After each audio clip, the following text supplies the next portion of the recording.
Application of derivatives.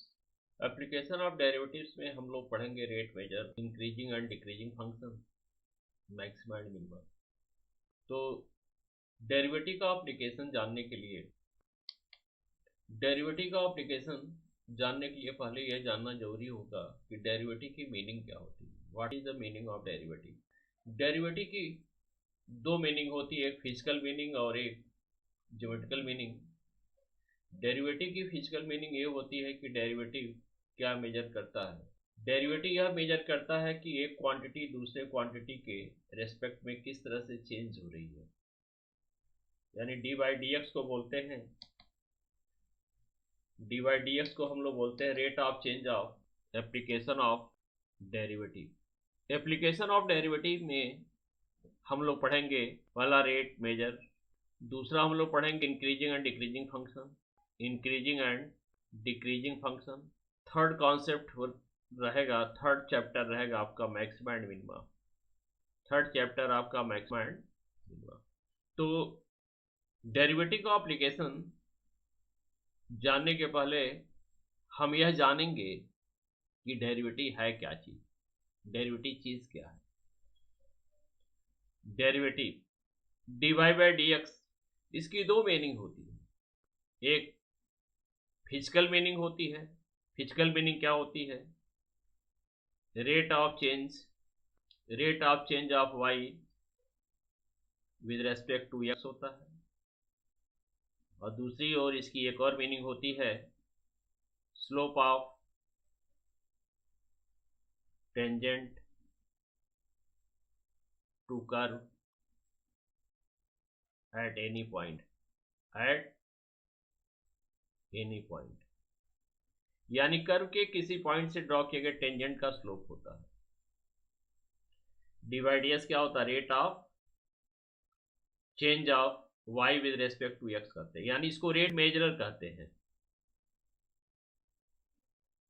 इसको rate मेजरर कहते हैं। उसी से रिलेटेड चैप्टर है रेट मेजर, रिलेटेड एक्सरसाइज जो है रेट मेजर है।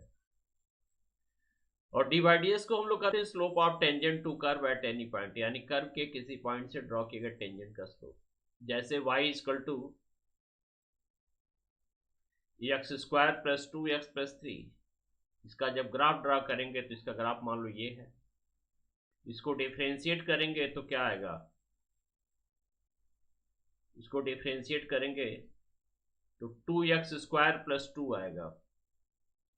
तो D Y by D X जो है ये कर्व के किसी पॉइंट से ड्रॉ किए गए टेंजेंट का स्लोप है। मान लो ये पॉइंट 1, 2 है,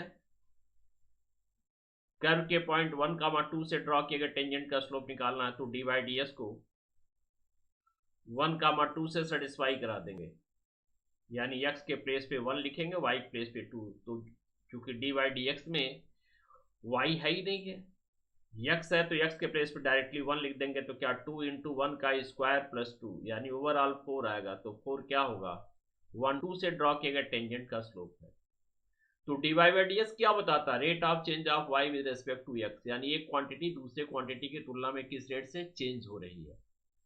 और दूसरी ओर ये क्या है? Slope of tangent to curve at any point, यानी कर्व के किसी पॉइंट से ड्रॉ किए गए टेंजेंट का स्लोप है। ठीक, अब शुरुआत करते हैं हम लोग रेट मेजर से। हमारा पहला कंटेंट है रेट मेजर। रेट मेजर,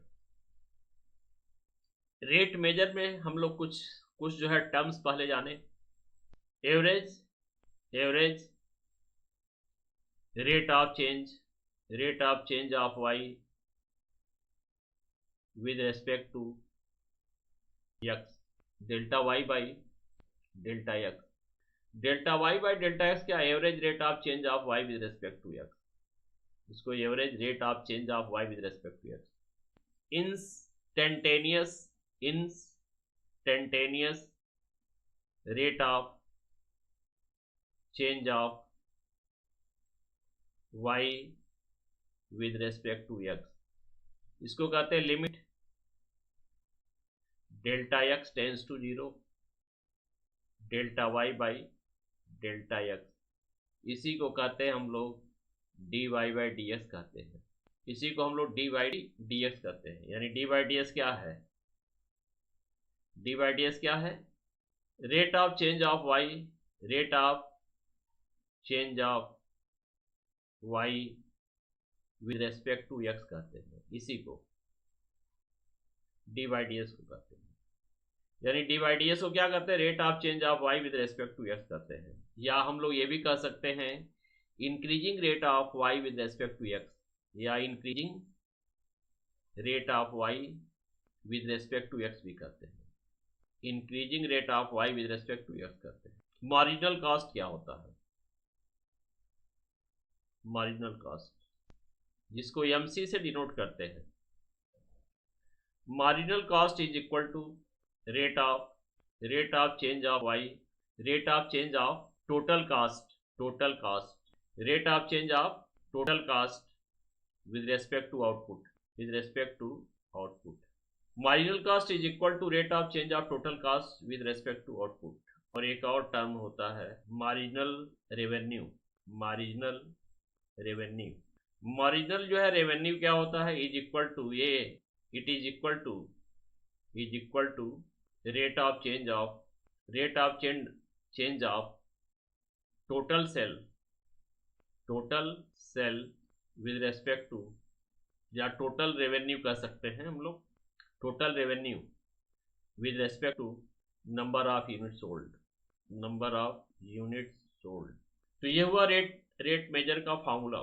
तो हमारा मेन फोकस ये रहेगा कि अगर एक क्वांटिटी दूसरे क्वांटिटी के रेस्पेक्ट में चेंज हो रही है, इसको क्या लिखते हैं? D Y by D X लिखते हैं। मार्जिनल कास्ट भी समझ आ गया। Marginal cost is equal to rate of change of total cost with respect to output. ठीक। और मार्जिनल रेवेन्यू क्या होता है? Is equal to rate of change of total revenue with respect to number of unit sold. ठीक। Next topic पे हम आते हैं रेट मेजर के बारे में, आपको कुछ एग्जांपल से समझा रहे हैं। रेट मेजर का मतलब क्या होता है कि मान लो एक ऑब्जेक्ट ए है, एक ऑब्जेक्ट बी है, एक ऑब्जेक्ट ए है, एक ऑब्जेक्ट बी है। ऑब्जेक्ट भी कह सकते हैं, क्वांटिटीज कह सकते हैं। ठीक। अगर एक क्वांटिटी का चेंज रेट जो है दिया हुआ है, तो दूसरी क्वांटिटी का चेंज रेट हम कैसे निकालेंगे? तो दूसरी क्वांटिटी का चेंज रेट हम तभी निकाल सकते हैं जब ये दोनों क्वांटिटी का आपस में कुछ रिलेशन हो।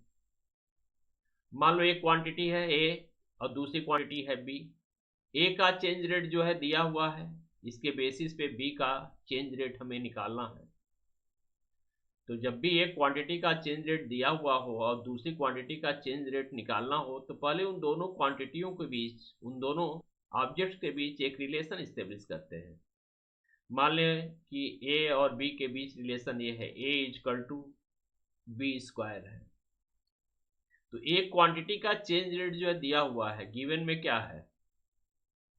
D A by D T है। मान लो ये दिया हुआ है D A by D T, कुछ मान लो, कुछ एक्स यूनिट्स मान लो, एक्स यूनिट पर सेकंड मान लो।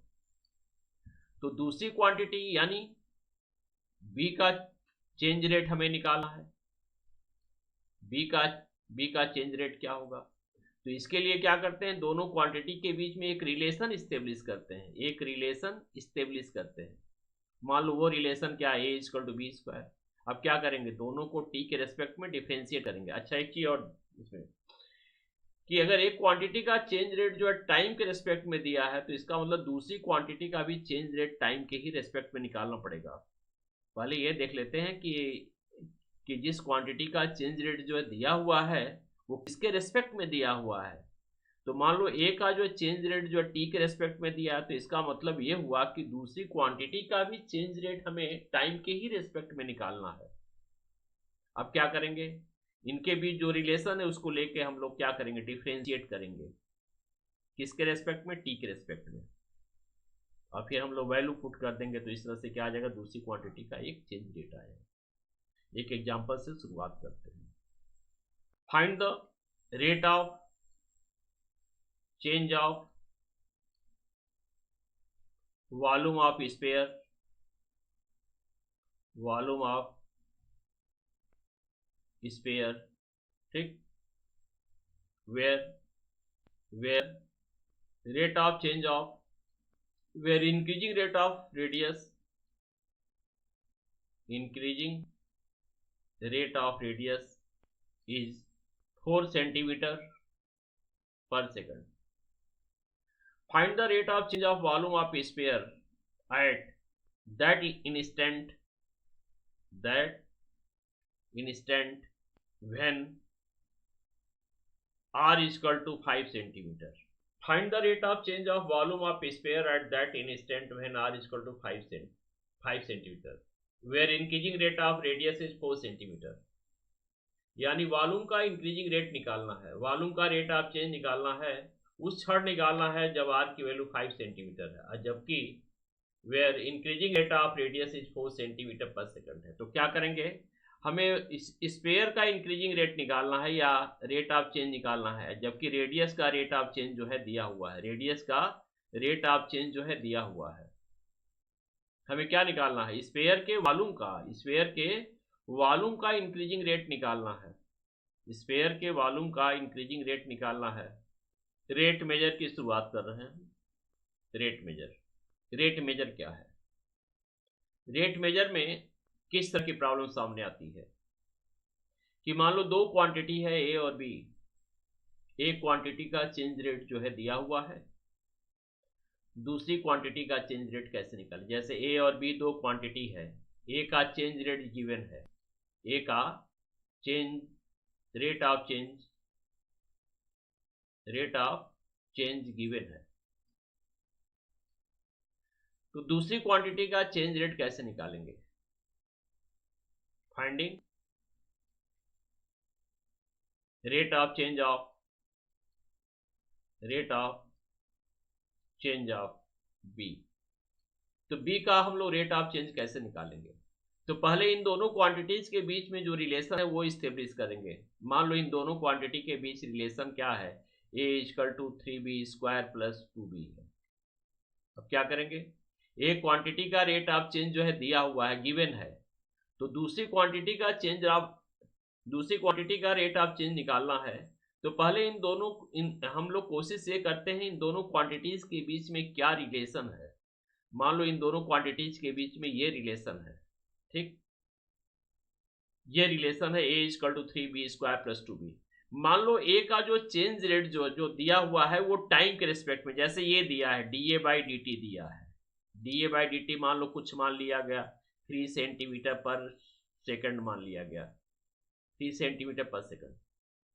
अब B का जो है रेट ऑफ चेंज कैसे निकालेंगे, चूंकि A का जो रेट ऑफ चेंज है वो टाइम के रिस्पेक्ट में है, तो यहाँ पे यह मेंशन नहीं किया जा रहा है कि B का रेट ऑफ चेंज निकालना है तो किसके रेस्पेक्ट में निकालना है।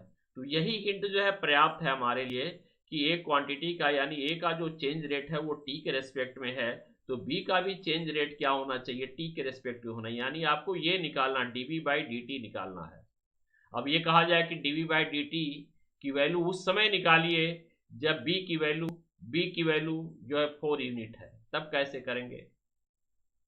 तो इसके लिए क्या करेंगे, इन दोनों क्वांटिटीज के बीच में रिलेशन ढूंढते हैं कि इन दोनों क्वांटिटी के बीच में क्या रिलेशन है। मान लो वो रिलेशन है a equal to 3b² plus 2b।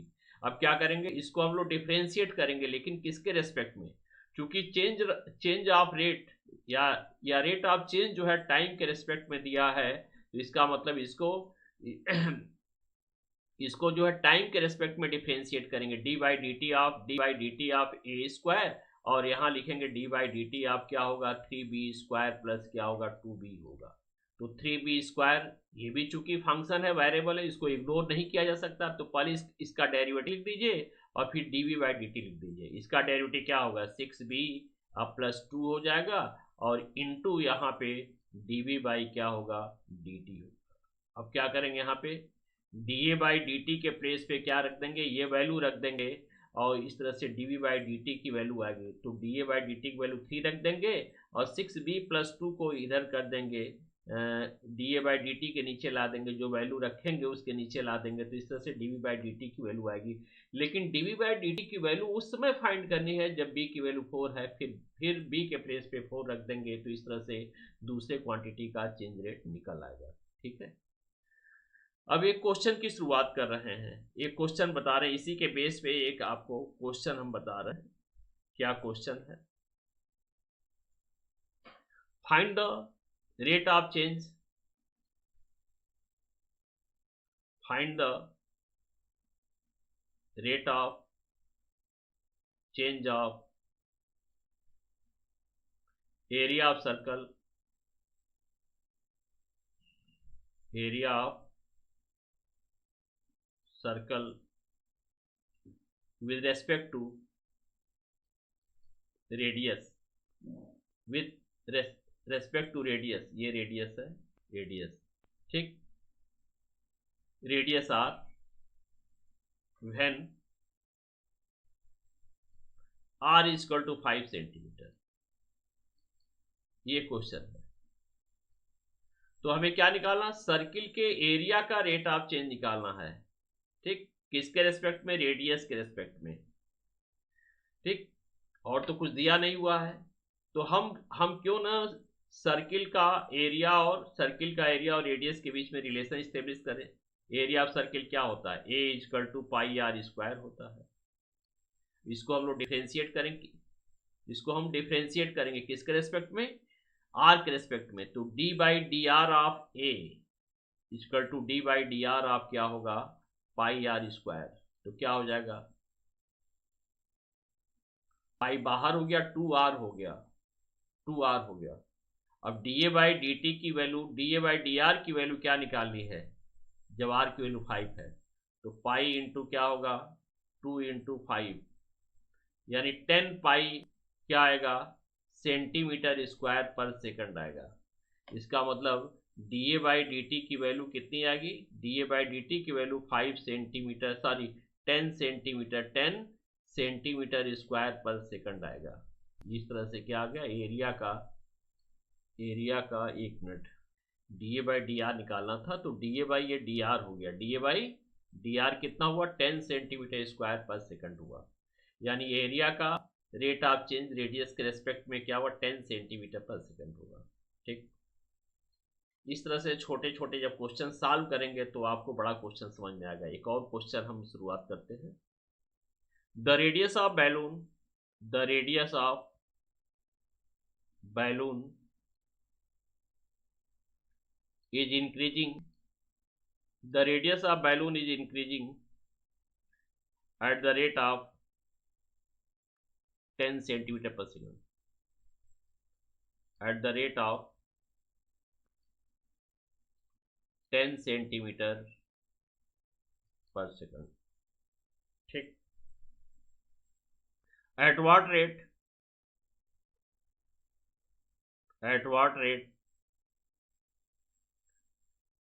is surface area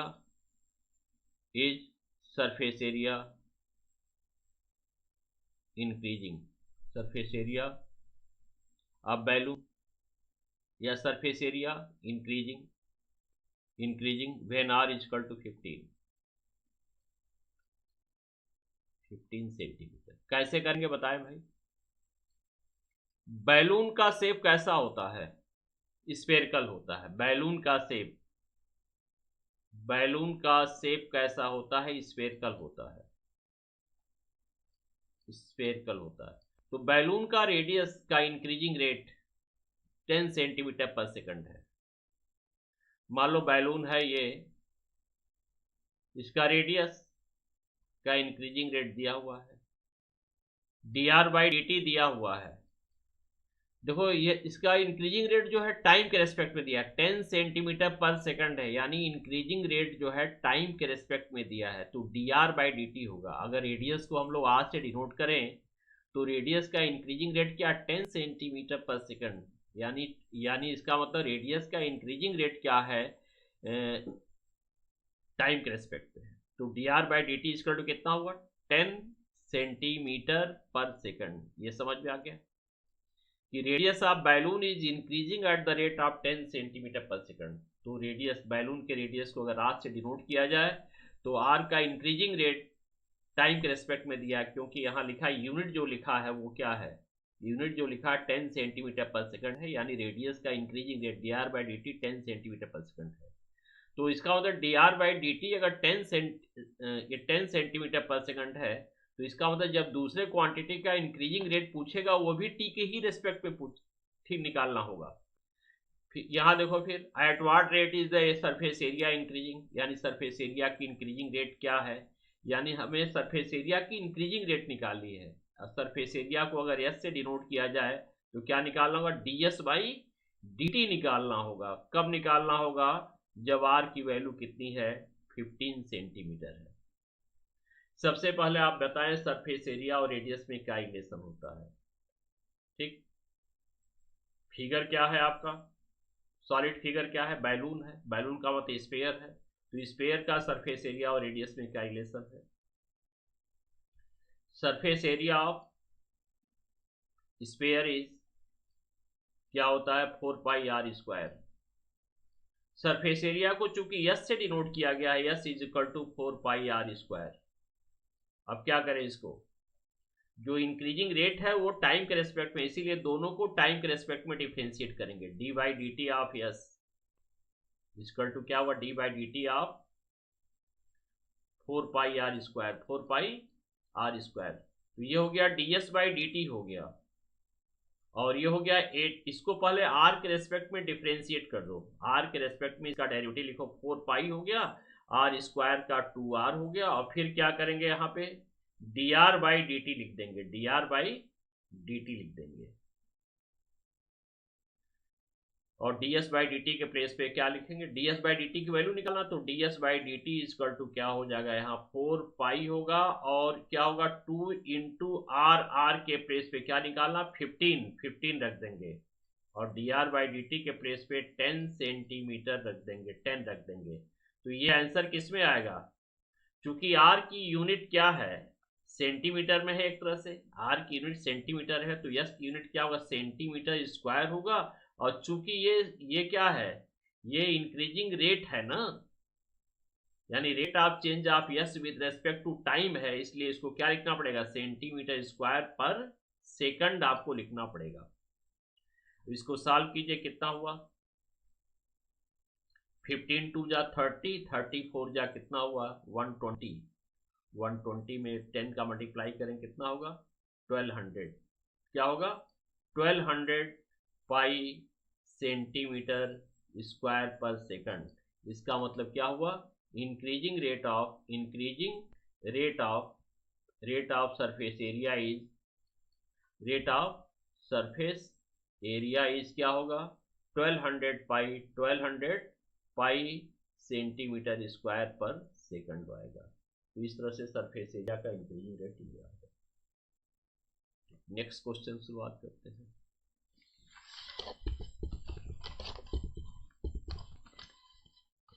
next question है, the volume of cube is increasing, the volume of cube is increasing, volume of cube is increasing at a rate of 7 centimetre cube पर second. ठीक, how fast is surface area of cube increasing at that instant when length of edge of cube is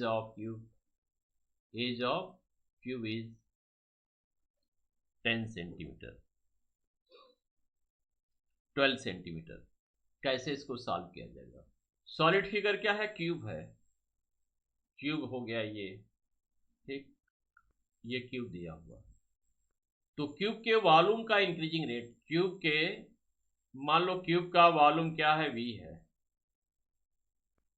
volume cube का volume हमने v मान लिया, और cube के as की length मान लो x है, let the length of length of edge of cube, edge of cube, इस क्या मान लेंगे, यक्स मान लिया जाए। और सरफेस एरिया, सरफेस एरिया का को यस मान लिया जाए। हमें क्या निकालना है, वॉल्यूम का चेंज रेट जो है दिया हुआ है, एक तरह से वॉल्यूम का, जैसे वॉल्यूम का चेंज रेट जो है दिया हुआ है, हमें सरफेस एरिया का चेंज रेट हमें निकालना है। तो आप जानते हैं वॉल्यूम का सरफेस एरिया से कोई डायरेक्ट रिलेशन नहीं है, या तो डायरेक्ट रिलेशन इस्टेब्लिश कर लीजिए।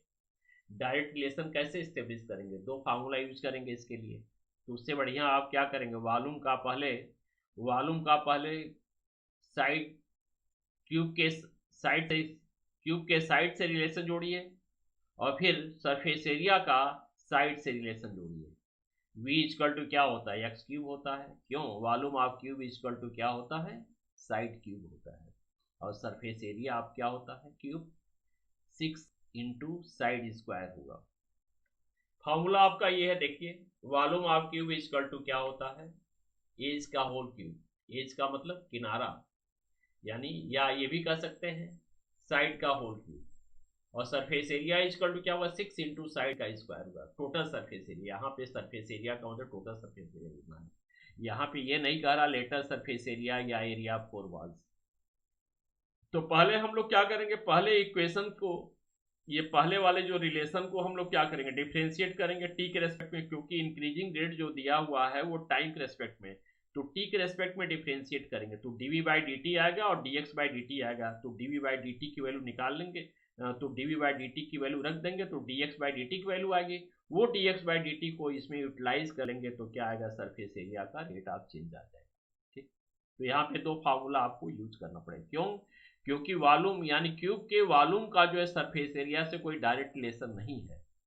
पहले वॉल्यूम का हम लोग क्या करेंगे, वॉल्यूम और साइड क्यूब के बीच में रिलेशन इस्टेब्लिश करेंगे, फिर सरफेस एरिया और साइड के बीच जो रिलेशन वो इस्टेब्लिश करेंगे, यानी दो फार्मूले यूज करेंगे, तब इसके बाद से हमें क्या मिलेगा, सरफेस एरिया का इंक्रीजिंग रेट मिलेगा। तो आते हैं सबसे पहले, वॉल्यूम ऑफ क्यूब इज क्या होगा, एज का होल क्यूब, एज का होल क्यूब, यानी v equal to X cube होगा। अब इसको x के रेस्पेक्ट, अच्छा क्या क्या दिया हुआ पहले ये देख लें हम, क्या फाइंड करना है, volume of cube is increasing at the rate of 7 centimetre cube पर सेकंड, यानी क्या दिया हुआ है, dv बाई dt दिया हुआ है। वॉल्यूम का जो इंक्रीजिंग रेट है वो टाइम के रेस्पेक्ट में क्या दिया है, 7 सेंटीमीटर स्क्वायर क्यूब पर सेकंड दिया हुआ है। और क्या दिया हुआ है, सरफेस एरिया का इंक्रीजिंग रेट निकालना है। तो आप जानते हैं, अभी बताए भी हैं कि सरफेस एरिया को जो इंक्रीजिंग रेट है वो भी टाइम के रेस्पेक्ट में निकालना है। और ये कब निकालना है, जब x की वैल्यू कितनी होगी, length of edge of cube, cube की एज की लेंथ को x से डिनोट किया गया जब x की वैल्यू कितनी हो, 15 हो, या सॉरी 12 हो, 12 सेंटीमीटर। तो सबसे पहले हम लोग v और x के बीच में रिलेशन खोजते हैं। v equal to X cube होगा तो क्या होगा, इसको t के रेस्पेक्ट में डिफ्रेंशिएट करेंगे, d by D T of v क्या होगा, d by D T of X cube होगा। तो dv by D T equal to आपका क्या हो जाएगा, 3x स्क्वायर इंटू क्या होगा, dx बाई डी टी होगा।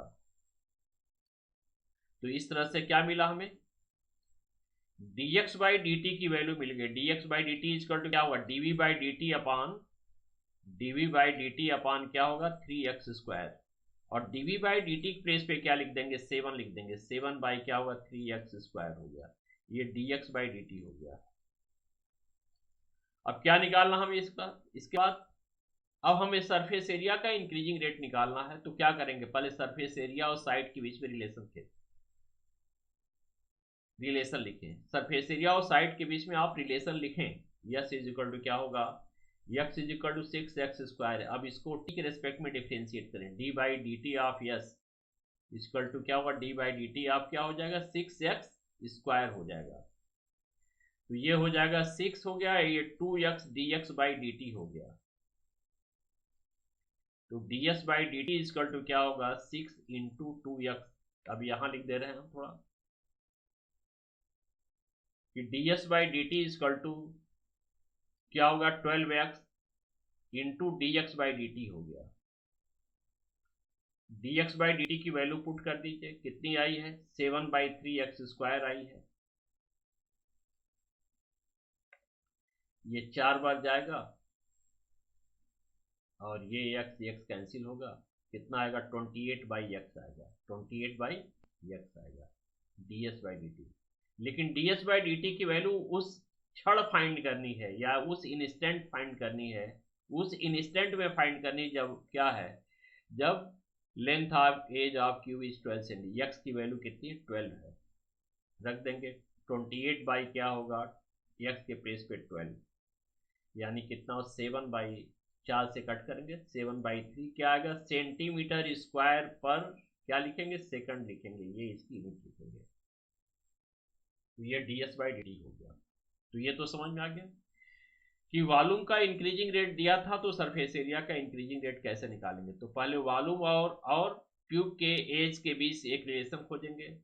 तो वॉल्यूम और क्यूब के एज के बीच का क्या रिलेशन है, v equal to X cube होगा, इसको t के रेस्पेक्ट में डिफ्रेंशिएट करेंगे तो dv बाई डी टी आएगा, dv by D T equal to क्या 3x² dx by D T, तो dx by D T equal to dv by D T upon 3x² होगा। तो यहाँ से dx बाई डी टी मिल गई। अभी वैल्यू जो है पुट करने की जल्दबाजी मत कीजिए x की। S equal to 6x²। अब चूंकि सरफेस एरिया का इंक्रीजिंग रेट निकालना है तो सरफेस एरिया और साइड क्यूब के साइड के बीच में रिलेशन खोजे क्या लिखे यहाँ पे, S equal to 6x² ds by D T equal to d by D T of 6x², 6 into 2x into dx by D T. ठीक, ये हो गया 12x into dx by D T, और dx by D T place पे क्या लिख देंगे 7/3x², और ये आ गया 28/x। अब x की वैल्यू 12 रख देंगे। तो इस तरह से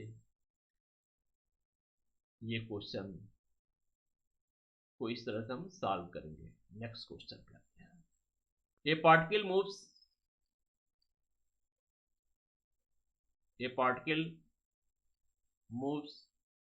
along the curve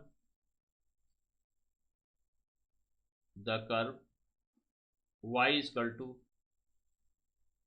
6y is equal to x cube plus 12। ठीक, find the points on curve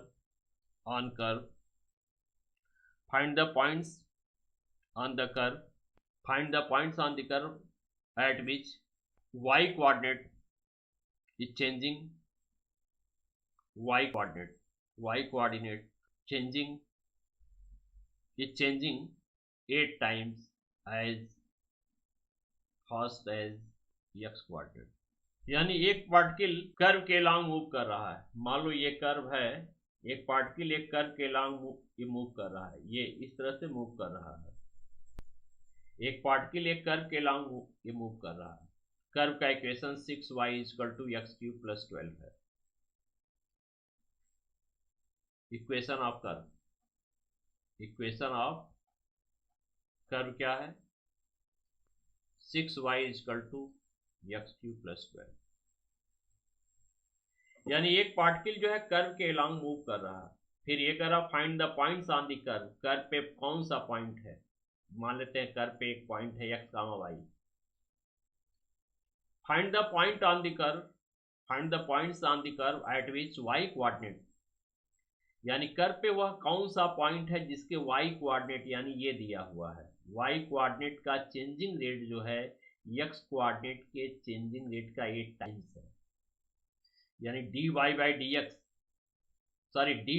dt y का चेंजिंग रेट, क्योंकि ये टाइम के रेस्पेक्ट में हो रहा ना, यानी x और y की स्थितियां जो हैं वो क्या हो रही, टाइम के रेस्पेक्ट में चेंज हो रही है ना।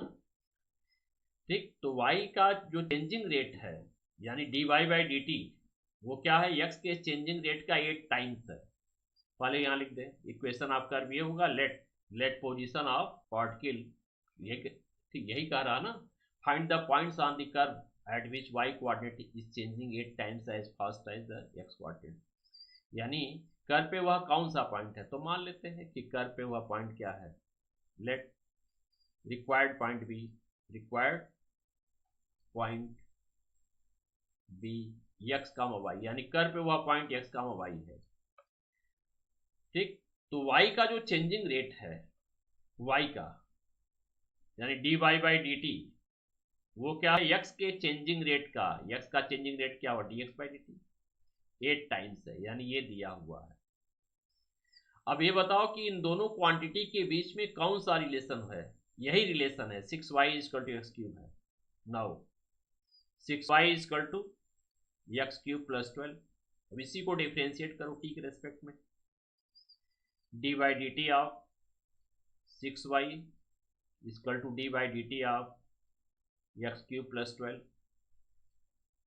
क्या हो जाएगा ये 6 into D Y by D T होगा, और ये हो जाएगा 3x स्क्वायर होगा, 12 का 0 होगा, into D X by D T लिख देंगे। अब क्या करें, अब D Y by D T place पे ये वैल्यू पुट कर दीजिए, तो 6 into 8 into D X by D T equal to क्या होगा 3x square D X by D T हो जाएगा। इस तरह से D X by D T cancel होगा, क्या मिला हमें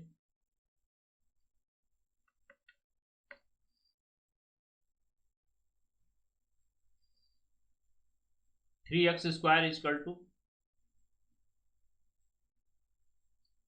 क्या मिला 3x स्क्वायर इक्वल टू क्या मिला 48, तो x स्क्वायर इक्वल टू 16 हो गया, x की वैल्यू क्या हो गई प्लस माइनस 4 हो गई, यानी x की वैल्यू 4 हो गई और x की वैल्यू माइनस 4 हो गई, आप माइनस 4 हो गई। अब x की वैल्यू 4 और y की वैल्यू x की वैल्यू माइनस 4 बारी बारी से इसमें पुट करें, put the value of x in equation of curve, तो x की वैल्यू 4 है तो y कितना होगा, डायरेक्ट यहां निकाल ले रहे हैं, 4 रखे, 4 का क्यूब प्लस 12 अपान 6 लिख देंगे, 64 प्लस 12 64 प्लस 12 अपान 6 76 अपान 6, तो y की वैल्यू कितनी आई, 2 से कट कर 38/3, तो 38/3 हो गया। फिर x की वैल्यू -4 जब पुट करेंगे तो कितना आएगा y की वैल्यू, -4 का क्यूब -64 प्लस 12 कितना आएगा, -64 प्लस 12 कितना होगा -52/6, 2 से कट करें 26/3 -26/3 क्या आएगा -26/3। देयरफॉर रिक्वायर्ड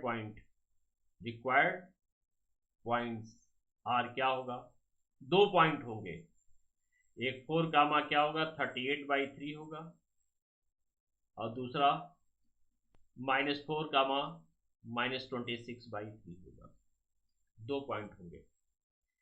देखो भाई एक पार्टिकल कर्व के लॉन्ग मूव कर रहा है, ठीक, find the points on curve at which Y coordinate is changing 8 times as fast as X coordinate, यानी एक पार्टिकल जो है कर्व के लॉन्ग मूव कर रहा, कर्व पे वह कौन सा पॉइंट है जिसके वाई कोऑर्डिनेट का चेंजिंग रेट एक्स कोऑर्डिनेट के चेंजिंग रेट का 8 टाइम्स है। मान लेते हैं वह पॉइंट क्या एक्स कामा वाई है, अब एक्स और वाई के बीच में रिलेशन कहाँ से मिलेगा, यही है, ठीक, यही जो रिलेशन है, यानी कर्व का जो इक्वेशन यही रिलेशन है, तो ये 6y equal to X cube plus 12, अब इसको t के रेस्पेक्ट में डिफ्रेंशिएट करें, क्यों t के रेस्पेक्ट में करेंगे, क्योंकि यहाँ चेंजिंग जो है, यानी जो पॉइंट की पोजीशन है वो टाइम के रेस्पेक्ट में ही, वो तो टाइम के रेस्पेक्ट में ही तो चेंज हो रहा है, इसका मतलब यहाँ y कोऑर्डिनेट का जो चेंजिंग रेट है वो t के रेस्पेक्ट में है, और ठीक, तो x कोऑर्डिनेट का भी चेंजिंग रेट क्या होगा t के रेस्पेक्ट होगा, इसका मतलब इस इक्वेशन को क्या करेंगे t के रेस्पेक्ट में डिफरेंशिएट करेंगे, 6 into D Y by D T equal to क्या हुआ 3x square D X by D T, ये निकाल लिया हमने, तो x square equal to 16, x की वैल्यू प्लस -4, अब x की वैल्यू और 4 और -4 किस पे रखेंगे, इसमें रखेंगे बारी बारी से, इस तरह पॉइंट आ जाएगा, ठीक, two equal side of two equal sides of an isosceles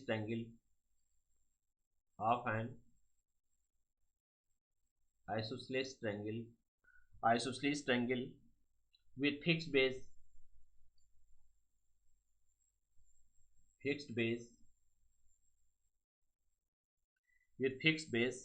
B are decreasing at the rate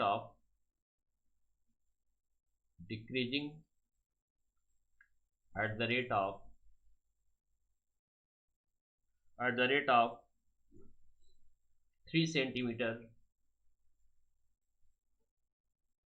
per second. ठीक, how fast is area decreasing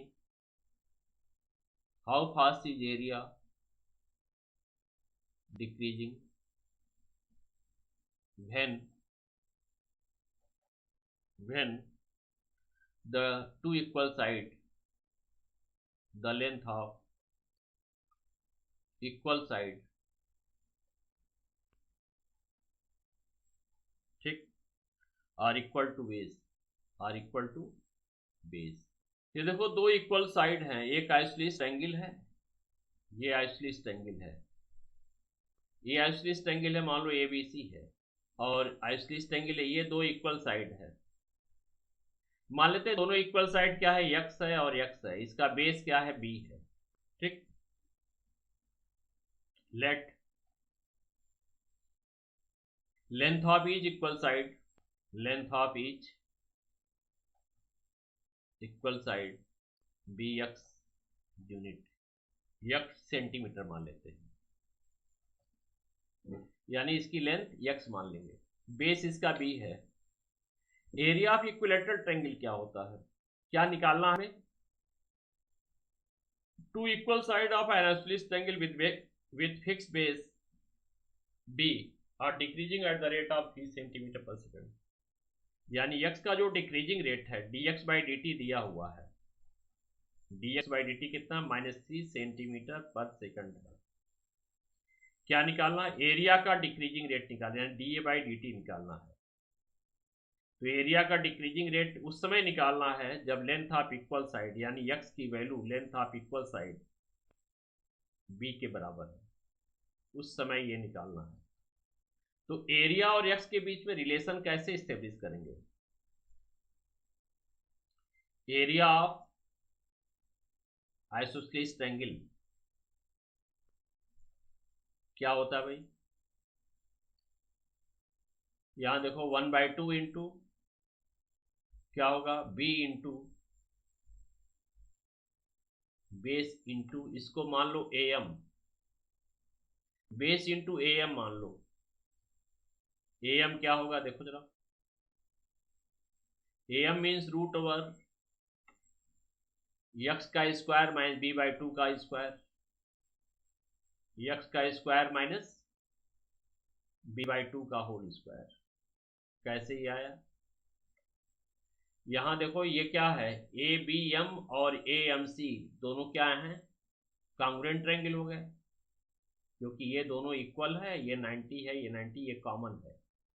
ठीक, तो बाई RHS दोनों क्या होंगे, कांग्रुएंट होंगे, जब कांग्रुएंट होगा तो BM और CM इक्वल है, तो BM क्या होगा, b/2 होगा, तो AM की लेंथ क्या होगी, हाइपोटेन्यूज के स्क्वायर में से बेस के स्क्वायर को माइनस कर देंगे, उसका स्क्वायर रूट लिख देंगे, यानी ओवरऑल ये आएगा आपका 1/2 आएगा, ठीक, into b into root over हो जाएगा ये 4x square minus b square upon 4 क्या है, स्क्वायर रूट के अंदर रहेगा, लेकिन बाहर निकालेंगे तो ये 2 होगा, यानी एरिया इक्वल टू यहां होगा, एरिया इक्वल टू क्या होगा, 1/4 b into root over 4x square minus b square. अब चूंकि इसमें b कांस्टेंट है, x ही वेरिएबल है, तो इसको x के रेस्पेक्ट में डिफरेंशिएट करें, लेकिन यहाँ x के रेस्पेक्ट में नहीं करना, इसको t के रेस्पेक्ट में डिफरेंशिएट करना, लेकिन x भी एक क्या है, वेरिएबल है, तो d/dt ऑफ a क्या होगा, 1/4 b कांस्टेंट हो गया, इसका डेरिवेटिव क्या होगा, 1/2 रूट 4x² माइनस b²। अब 4x² का क्या होगा 8x, क्या होगा 8x, तो 4 दूनी 8, ये कैंसिल होगा। तो इस तरह से dA/dt कितना आ जाएगा, इंटू dx/dt होगा, इंटू dx/dt होगा। तो dA/dt इसका क्या आ जाएगा, bx upon root over 4x² minus b² into क्या होगा dx/dt होगा। अब dx/dt होगा, अब क्या करेंगे, यहाँ पे x के प्लेस पे b लिख देंगे और dx/dt के प्लेस पे -3 रख देंगे। यहां कर दे रहे हैं हम। dA/dt इक्वल टू कितना आएगा आपका, b इंटू एक्स के प्लेस पे क्या रखेंगे b, और रूट ओवर क्या होगा 4b² माइनस b² और dx/dt के प्लेस पे -3 लिख देंगे। तो क्या होगा b² -3b² अपान क्या होगा b√3 हो जाएगा, b√3, एक b कैंसिल। तो यही आंसर आएगा -b√3 आएगा। Therefore decreasing rate of area, decreasing rate of area, जब डिक्रीजिंग रेट हम लिख देंगे, ये क्या होगा b√3 सेंटीमीटर स्क्वायर पर सेकंड। इस तरह से ये क्वेश्चन हुआ। इसमें आइसोसेलेस ट्रायंगल का एक फार्मूला होता है, वो थोड़ा आपको लर्न करना पड़ेगा। आइसोसेलेस ट्रायंगल का फार्मूला क्या होता है 1/4, ये थोड़ा लर्न करना पड़ेगा। 1/4 b, अगर आप डायरेक्ट इस फार्मूले को लर्न कर लेते तो ज़्यादा अच्छा रहेगा। 1/4 होगा बेस इंटू रूट ओवर क्या होगा 4 into x² minus b²। x क्या है, length of each equal side, ठीक, length of each equal side यानी इक्वल साइड की लेंथ है, ठीक है। तो 4x² माइनस b², ये थोड़ा फार्मूला देख लेना आप लोग। फिर इसको क्या करना है, इसको तो ये और आसान हो गया। देखो इसको t के रेस्पेक्ट में डिफ्रेंशिएट करेंगे, dA/dt इक्वल टू, यानी इसको t के रेस्पेक्ट में करना है, लेकिन यहाँ b कांस्टेंट है, x वेरिएबल है। तो पहले क्या करेंगे 1/4 b कांस्टेंट हो गया। अब इसका डेरिवेटिव कैसे लिखेंगे 1/2 रूट 4x² माइनस b² और 4x² का 8x और b² का 0 इंटू dx/dt लिख देंगे। ये क्या होगा 4 2 जा 8, ये कैंसिल होगा, क्या होगा bx पान root over 4x² minus b² into dx/dt।